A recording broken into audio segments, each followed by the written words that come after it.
instant Browns classic. Hey, whatever. Hey, that's what this game's about. Let's go! The Cleveland Browns are America's team. And it's all over. The Browns are winners today. What's up, everybody? Hope you're having you had a fantastic weekend and having a fantastic start to your Monday. We're recording this on Saturday night, but it's Monday morning by the time you're seeing this. So I hope you guys had a great weekend. Welcome into another draft edition of the Barking Brown Show. I'm Jacob. That's Bill Sparks. We're brought to you as always by our friends over at Homage Apparel. That's not right. SeatGeek. We used to be by Homage Apparel. Close enough. That's a while back. I have friends over at SeatGeek, so please make sure you go over there if you want to check out a live event or something of that nature. You go over check out SeatGeek or promo code Barking Browns, all one word. Get $20 off that purchase. Checking us out on YouTube, please hit that subscribe button. Please give us that thumbs up. Go check out our TikTok too, because we got a lot of really cool stuff going on TikTok, including a watch party for the Browns New England Patriots live on TikTok. Sounds like maybe we might even start watching some of these Saturday late night games, college football live on TikTok. So you want to go over to TikTok, the Barking Browns podcast over there, and you want to check that out. Bill, how are we doing? We're doing good, man. Hopefully, I'm doing a little bit of a predicting out. Hopefully we get to a victory Monday by the time this episode airs. Everyone's happy.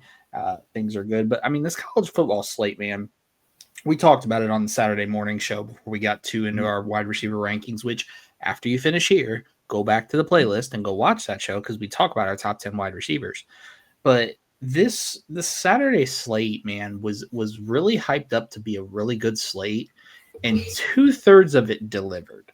Okay. The noon delivered, the 3:30 absolutely delivered heavyweight bouts, but the late night games, as we sit here recording this around 10:45 Saturday night with some of the late night games still going on.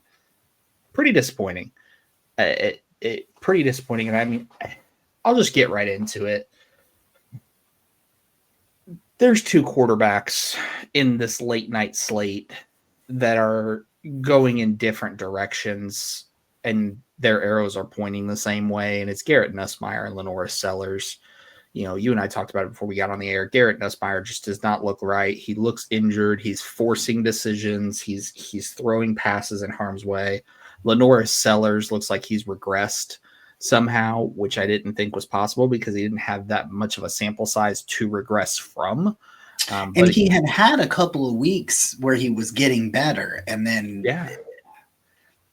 he's just And that's it, man. Like, he had a couple of weeks where he was getting better, and then now all of a sudden he is just he looks like a true freshman deer in headlights, and it's not working.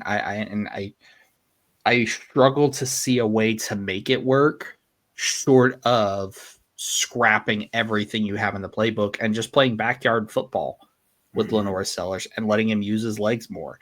It seems like it's more geared to try to keep him in the pocket is that Beamer playbook, and it's just not working. And I don't see it. It's not a good thing. But what did you see on this Saturday slate that caught your eye? Well, one thing I would just wanted to say about Sellers is if I'm Sellers, I'm going back to school and I'm transferring to wherever Will Stein is at.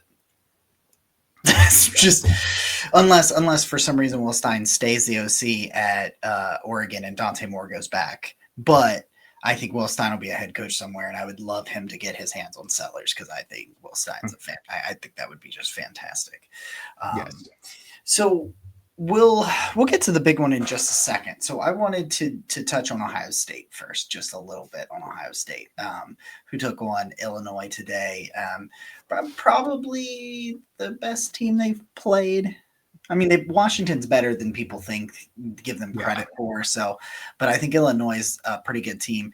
People will talk about Illinois' butt kicking that they got by Indiana. I still think that was kind of a one-off for them. I don't think that was really truly. I think they're better than that game. I think Illinois is better than what they were in that game. Like, I think if you played that game again, they'd probably lose the game again, I think, but I don't think they would lose the game the way they did. But I continue to start there, and I continue to say, how high is Arvell Reese going, the linebacker from Ohio State? Because it's just sack and a half today, because you can use him And there's a guy playing in this late night game that is similar in Jason Barham from Michigan, who's an off-ball linebacker who they also have decided to give some snaps to as a stand-up pass rusher. Arvell Reese is a freak, man. Like I continue. I'm not going to go too much into the Arvell Reese conversation because every draft analyst is, but every single week I just go, I'd take him in the top 10. I know that sounds crazy to take an off-ball linebacker in the top 10, but like his athletic ability and his instincts and his reaction and just like sure tackler, like just so smart, always in the right place at the right time. Even when he's not making the play, if you look up to the guy that's standing there next to the guy that's making the play, he's there. So if the play hadn't gotten made, he was going to make it. Just athletic traits. The traits are there, and it's just I continue to go like I love Caleb Downs, and I thought best defensive player in the country, and I think Ohio State's defense still has the best player in the country, but it might be Arvell Reese. Yeah, I mean, listen, I'm a little lower on Arvell Reese than the field is, but he's my linebacker 5 and sits at 62nd on my board. So he's a day 2 guy, and part of that is because, like you talked about, off-ball linebackers are such a devalued position unless you can do the things that Arvell Reese is doing, which is rushing the passer, which is dropping into coverage. So that plays into it a little bit. I still say that there are 2 defensive players ahead of him in terms of pure talent. And one of them is Caleb Downs. The other one is my other blue chip grade in Ruben Bain Jr. from Miami, who didn't play this week. But if you told me that some team took Arvell Reese in the first round, I would say they're geniuses because of how good he's looked. And it's exactly that. It's this conversation of positional value versus the dude's just a football player. You know exactly who would take him if people wanted to get all in their panties in a bunch about positional value. Howie Roseman would just take him. Yep. They'd be like, Howie Roseman, the Eagles would come on the clock, and you're like, everybody's like, well, he's an off-ball linebacker, and it's like, he's a hell of a football player. Like, does he go the route of Micah Parsons in the NFL? Like, it's certainly the archetype. Howie Roseman, Eric DaCosta in Baltimore. Oh, yeah, he would. Those types of GMs that we'd all sit here and we'd overthink it, right? And then Eric DaCosta shows up and he goes, well, you know what? We just traded Odafe Owe, but this Arvell Reese kid looks pretty good. And someone will tell him, off-ball linebacker, positional value. And by that point, he's already handing the card in. He's not even listening. It's already written down. So I wanted to give Arvell Reese a shout out again, just because it is what it is. But another guy that just continues to impress me, Caden Curry, the defensive lineman for Ohio State, had a sack today. I continue to be like, how did this defense lose 1 million starters and get better? So that's the first one that I wanted to touch on. I just wanted to touch on those guys real quick. What's the next game on our slate you want to talk about? Yeah, so let's talk about Red River. It has to be discussed. Your boy, Moneyline Mateer. Listen, no business playing today. No business playing today. No business playing until he's fully healthy. I mean, the stat line: 20 of 36 for 202 yards, 3 interceptions, 5 sacks. Listen, I am nearing a point in this conversation with John Mateer because he's a redshirt junior. I'm nearing the point of the conversation that he just needs to sit out the rest of the year and get right and get healthy. Because from what I saw in the Red River, he busted the stitches on the thumb on his throwing hand. He just had surgery on. He busted those stitches. And listen, I applaud him giving it a go. But if you're going to give it a go, Red River's the game you give it a go for. But also, that performance validated every single negative every talent evaluator said about John Mateer.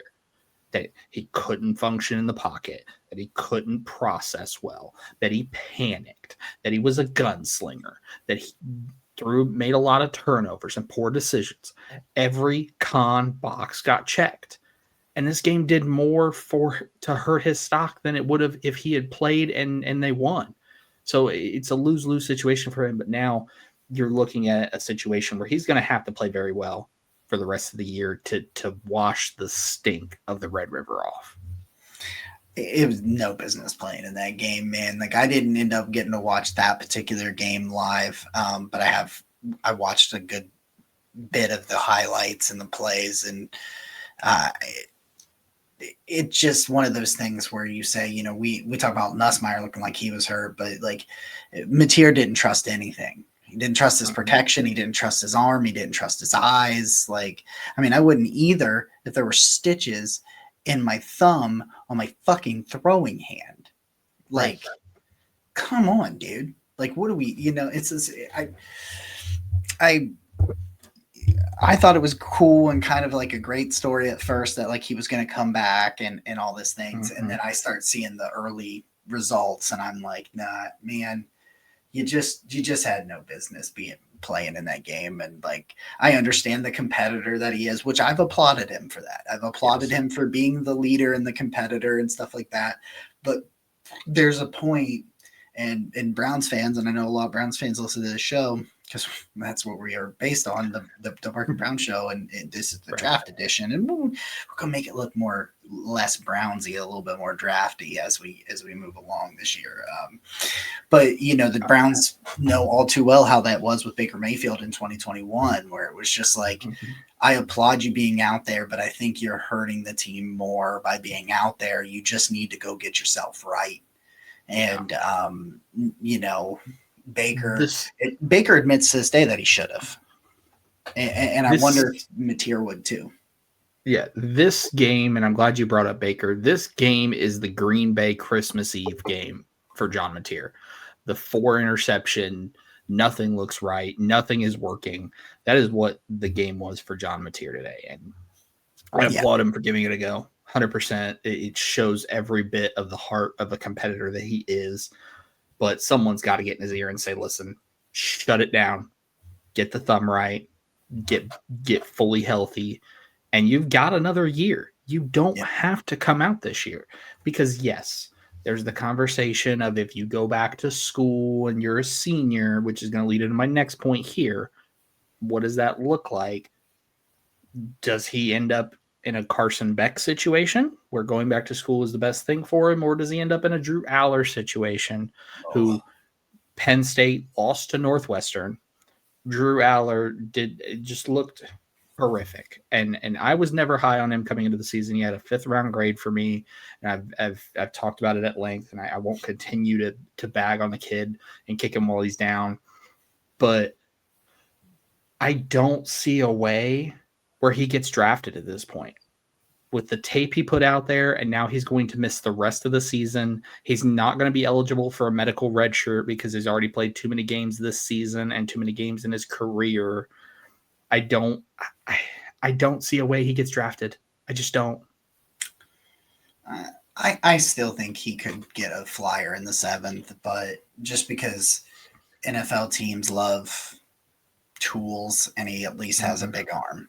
That, you know, but it's tough. I feel for the kid. Like I really do feel bad for him in this situation. My face I made just now was because Georgia missed the field goal. That was the face that it's 13-10. They're playing Auburn. I was not making the face at anything you said. I had looked over and I was like, ooh, bad kick. It was a bad kick. Let's move. Let's move to the game. Right. Let's talk about the quarterback duel. The one that we were all waiting for, the Fernando Mendoza, Dante Moore Bowl, Indiana, Oregon, in Eugene, Oregon. Really fun game, back and forth. The thing I liked about this game too was you got to see all of it. You got to see both defenses play well at times. You got to see both quarterbacks play well at times. You got to see both quarterbacks struggle at times. But what I came out of this game and saying, I already had Fernando Mendoza as quarterback 1, and he's starting to put himself in his own tier for me. He's starting to put himself in his own tier where it's like, Dante Moore had a little bit of struggles in this game. You could kind of see some of the like inexperience. Like we saw, some of the inexperience. We were talking about a guy that's just the first time full starter. He had four or five games prior to this, like 2 years ago for UCLA. But this is a first year, like full blown first year starter where it's like, he does not even have 15 career starts. And you kind of saw that in some of that. And some of the big moments were a little bit big for him, although I thought he had some throws and some plays and made some plays with this. Like he's made plenty of good plays. But Fernando Mendoza, the thing that really impressed me in this particular game in terms of why I think he's starting to separate himself from the pack is you're always going to have some bad plays, right? Like I love it. I love social media, right? Like if you don't like a prospect because you like a different prospect, you want to tear down the other guy, and be like, oh no, so this guy never, it's like, instead of just being like, oh, that guy's good, but I also like this guy, like, which is what I do. I'm always Mendoza throws a pick six. It was a bad pick six. He throws it off his back foot, just couldn't get enough on it. If he sets his feet, he may have completed the pass. Like I do think that was a possibility if he was but he's fallen away a little bit, and I get it. There's pressure in his face, and Oregon's got a pretty stout defensive line. Like I understand that. And you talked about the interior, especially of the no, I'm sorry, that was on the other side. I'm sorry, I'm mixing things up. But they've got a pretty nice, pass rush, and it was in his face, and he threw a pick six. But what does he do? He responds with the help of the running game. Don't get me wrong, the running game helped as well. But they respond by he just remains calm, cool, collected, and they march right down the field and score a touchdown. And that's where it's like, okay, what do you do to move on? Because what I'm feeling about Dante Moore and his struggles with his 2 picks today is I cannot wait to see Dante Moore next week. How do you respond to this adversity? Because the adversity in game for Fernando Mendoza was not too big for him. He makes that play. That tied the game, right? Yeah, because it was 20-13. Mm-hmm. He throws the pick, and it ties the game. And you're on the road in Eugene, Oregon, where it's not easy to play. And he just calm, cool, collected. My boy Elijah Surratt making some grabs today. I want to give Surratt a call out in this game as well. But that was the moment, the biggest moment for me when it comes to talking about Mendoza today was like how he responded to throwing a bad pick six. Like, you don't throw that ball off the back foot. You cannot do that. The coverage is way too close. I know you've got a good arm, but like you just can't, because even if he had completed that at this level, he would never complete that throw at the NFL level. It's never happening. And so, but what does he do? How do you respond to that adversity? Right down the field for a touchdown. And so I really loved what I saw to Mendoza, because I thought this was the biggest test, right? This is the biggest test yet. Let's see him do it. Mm-hmm. He's been doing all this stuff to these lesser teams. He goes up into Eugene, Oregon against a very good Oregon team, and has a little bit of bumps and bruises. But overall, I thought he had a really nice day. I agree. I the big thing, and you talked about it, it went that pick six. If he had set his feet, probably wouldn't have been an interception, but it would have at least been an incompletion. It would have been much better than the result they got. But not only that did he rebound from that, but I point to that drive at the end of the second half, right? You got 24 seconds on the clock. You got the ball. You're tied up 10-10. What does he do? 3 plays, 25 yards, 23 seconds off the clock, kicks a field goal. You go up to the half 13-10. That's the type of stuff that franchise quarterbacks in the NFL do. You've got a 2-minute, it's a classic 2-minute drill. You drive down the field, you get points on the board, you go into the half. That's exactly what they do. And I'm with you. I have Fernando Mendoza kind of in his own tier right now. He's the only quarterback for me that gets a first round grade. But I'd be remiss if we didn't talk about the other side of the fence. Listen, Dante Moore coming into the game, 11 career starts, I believe is the number, 11 or 12, somewhere in there. He was rattled all day. His center, who I've leapt praise on, is my center one, Iapani Lalolu. His left guard, Alex Harkey. They were abused all afternoon long. 6 sacks, pressure in his face, which ended up leading to both of his interceptions. I argue that both of those interceptions were pressure in his face. Because outside of that, he didn't have a bad day, 21 to 34 for 186 yards and a touchdown. But I'm with you. I need to see the bounce back for him next week, which they go on the road. They're cross country to Rutgers, who has a very good quarterback in themselves, Athan. I'm not even going to try to pronounce the last name. Just know there's a lot of consonants and there's a lot of consonants and vowels in it. I call him Athan K for that exact reason. But you're now going on the road across the country, coming off of this game. I need to see the bounce back, because if I don't see it, he's a 2027 guy, because there's no coming back from that. And it has the makings of a potential emotional letdown game. So that's what you really want to watch it. Like, we're all hyped up. You beat Penn State a couple weeks ago in a whiteout, and then you get home and you get this big matchup against a really good Indiana team. And overall, I would have given him a C plus B minus on this game. Like, I thought he was fine. Like, I'm still in. Like, if you told me he bounces back, I'm totally fine with the Browns taking him in the first round. Like, I'm still in on him if Fernando Mendoza's not there, that kind of thing. Right. But I will be, like you said, if there's not a bounce back, I might be less into I might back off a little bit more. But he still did still showed you some things. Like that first touchdown throw, a little underthrown, could have let him a little bit more, but his dude was so wide open it didn't really matter. So like it was a nice throw in the air, and made some really nice plays with his legs today. I thought there were some really big runs that he had. So I think that game delivered. I loved what Elijah Surratt did in that game. He's just Mr. Reliable, right? The wide receiver from Indiana. It's like, don't get me wrong, Cooper's great too. Like he's got Fernando Mendoza's got two pretty good wide receivers, but it just feels like big moments need a conversion. Where's 13? Where's 13 at? So all in all, I thought that was a big game. I thought it lived up to the hype.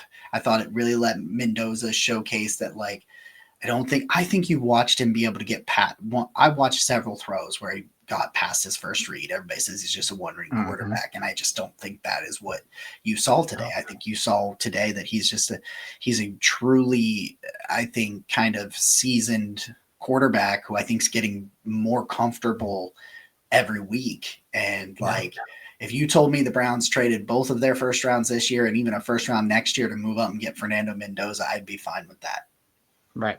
100%. So that's where I'm at. Let's do this. I put together some notes. We're going to do a quick wrap around of the slate, talk about some higher end games, some lower end games. So quick wrap around. Here we go. Rapid fire. First up, Chris Brazzell, wide receiver at Tennessee. We gave him the Barking Browns curse because we talked about him all Saturday morning. He goes out, one catch for 5 yards against Arkansas. Eric McAllister, wide receiver for TCU, 4 catches, 156 yards, and 2 touchdowns in a matchup against Kansas State. Danny Scudiero from San Jose State, Mountain West wide receiver. Keep your eye on him because San Jose State just had a very good wide receiver last season in Nick Nash, and Danny Scudiero is the second version, 10 catches, 180 yards, and not 1, not 2, not 3, but 4 receiving touchdowns. Good God, how did I miss that one? Right. Another fun one. Service Academy quarterbacks. What are we doing here? I love Service Academies. But between Blake Horvath at Navy and Cale Helms at Army, 40 carries, 298 yards, and 3 rushing touchdowns. Yeah.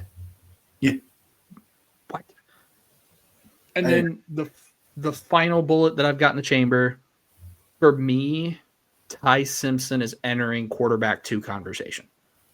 If you had not brought up Ty Simpson, I was going to bring up Ty Simpson. He looked in command all day long, despite everything that was going on around him, includes 4 sacks. Coming into the game, his offensive line allowed 40-plus pressures this season. His run game only averaged 2.8 yards a carry. And what does he do? On 4th and 8, game on the line, 29-yard dart up the seam. Like he's playing backyard football. Like nothing else matters.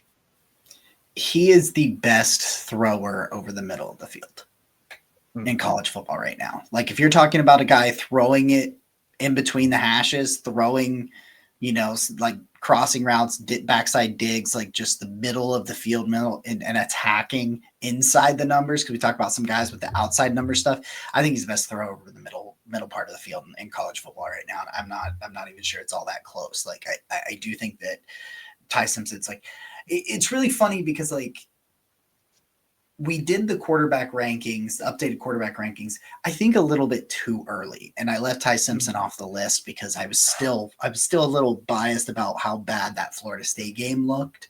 And I continue to go, yeah, that was a mistake on mine, not kind of, I mean, you talk about it all the time. Sometimes you look at sometimes these guys just don't have good games. That was his first start with Alabama, and it was all this stuff. And it just, Castellanos played out of his freaking mind in that game for Florida State.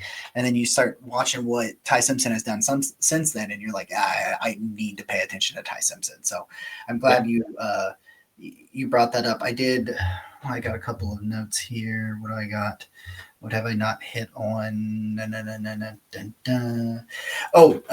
Jason Barham, I talked about him a little bit with Michigan. He had a couple of plays in the first half, including this one play that ended up, it was actually a backwards pass is what it ended up getting ruled as. But the Michigan off-ball linebacker, who they've been using a lot more lately as a pass rusher, as he comes around the corner, he lines up like inside, like over the guard, and they kind of do a little stunt, and he comes out around the side. And as he's going around the offensive lineman, the wide receiver is going out for like kind of a swing pass. He bumps the wide receiver to knock him off his track, and then proceeds to jump up and tip the ball from Bryce Underwood. Or I'm sorry, from Jordan Mailata. And so like he knocked the player off their, trajectories, which changed where the ball needs to go. And Mailata didn't expect it. Plus then he just leaps up and knocks the ball off. And it was just one of those plays where I'm like, it just kind of one of those plays where you're like, that's the physical traits that defenses are like, ooh, let me see what I can do with this, like at the NFL level. Like, so I wanted to give Barham another shout out, and Mekhi Lemon, just shy of 100 yards again, but that touchdown. If you guys have not seen Mekhi Lemon's touchdown grab, I talk about it all the time. Like he plays bigger than you. Like for a dude that is sub 200 pounds and sub 6 feet tall, his catch radius is crazy, and he, in those contested catches, the body control and the concentration. And it's just like, if it's in his zip code, it's just got to be in Mekhi Lemon's zip code. And we talked about that on Saturday's show. I talked about what I thought about the USC wide receiver and Mekhi Lemon. But if you guys have not seen his touchdown grab, Google that, go on YouTube or whatever, and Google his touchdown grab, because it was just, you know how it is. Like when you're not watching your team, as like if I'm watching Ohio State or the Browns, I'm very in. But a lot of times I'm like, I'll be sitting back and like sitting back, and that he catches that ball, and I'm like, what the hell was that? Did he catch that ball? Like Yeah. So you want to check that out. And those are the other notes I've got. I don't know. Yeah. I've got one more name that I failed to mention in my rapid fire, and I'm disappointed that I didn't, but Texas Tech Red Raider running back Cameron Dickey. Listen to this stat line. 21 carries for 263 yards and 2 touchdowns on the ground. And then 3 catches for 16 yards. That in of itself is insanity. But then when you factor in everyone else on that Texas Tech Red Raider team, they played Kansas on Saturday, so take it for what it's worth. 40 carries, 372 yards, and 4 touchdowns rushing the ball.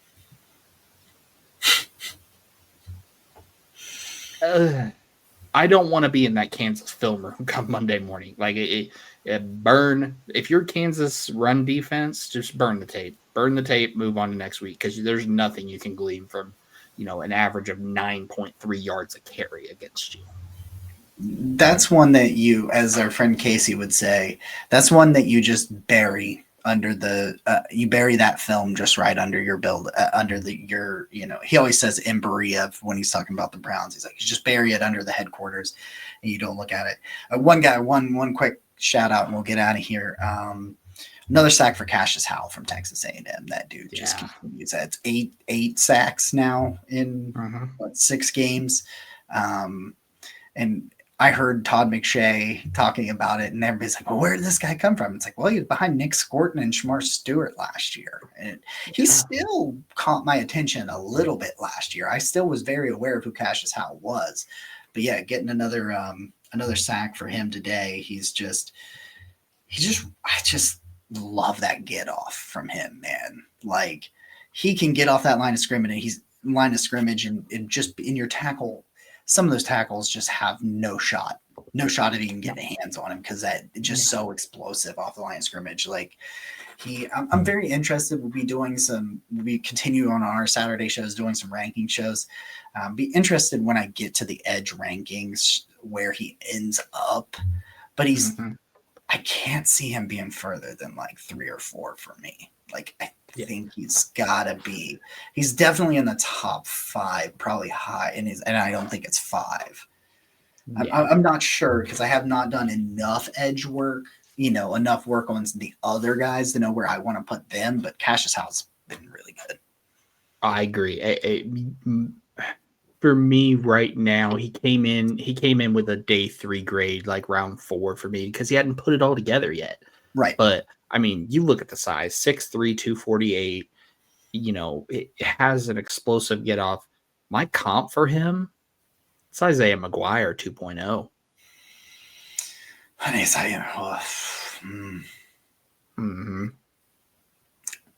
Isaiah McGuire is one of my like small draft wins because I begged them I wanted the Browns to take him in like the 2nd. Like I was like, take Isaiah McGuire, and they ended up taking him to the 4th, and then I'm like, oh, hell, you're gonna take the win. But if you told me that Joe Tryon-Shoyinka walked next season and they went out and got Cassius Howell as his replacement,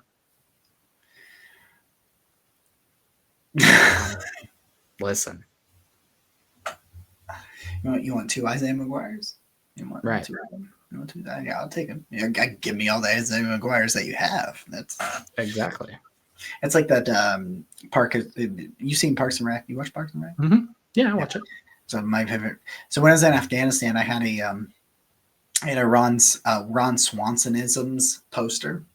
It didn't survive the trip back home. I don't think. I may have thrown it away before I came home because flying it back from Afghanistan would have been interesting.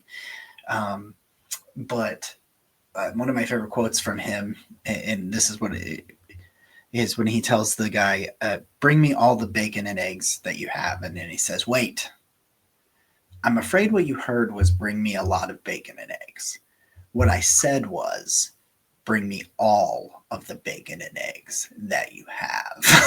Yes. And that's how I feel about Isaiah McGuire's. Bring me all of the Isaiah McGuire's that you have. Yeah.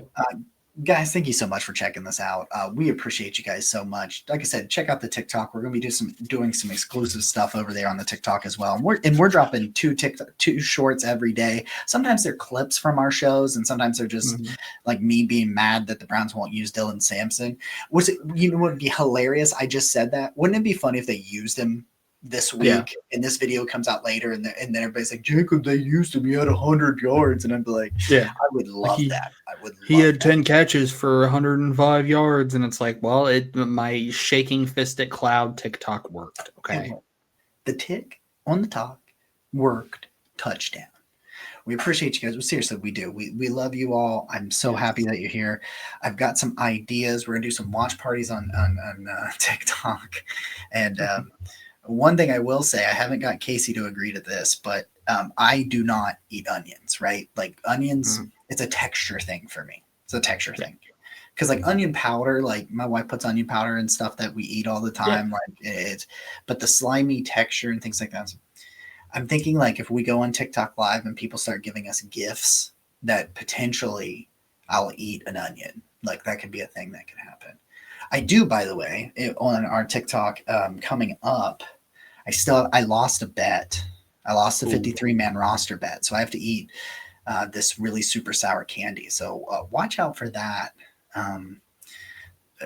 So you want to go to the TikTok because that probably is going to happen on the live because we'll probably make it to where people start giving us gifts. I'll eat even more of the sour candy. So I don't know. Just check out our TikTok. Go to the TikTok, the Parking Browns podcast over there. I get paid on Monday, so I'll probably order the candy then. So that's probably coming soon. There you go. Love you guys. Hit that subscribe button. Give us a thumbs up. We'll see you guys again next time. As always, go Browns. Go Browns.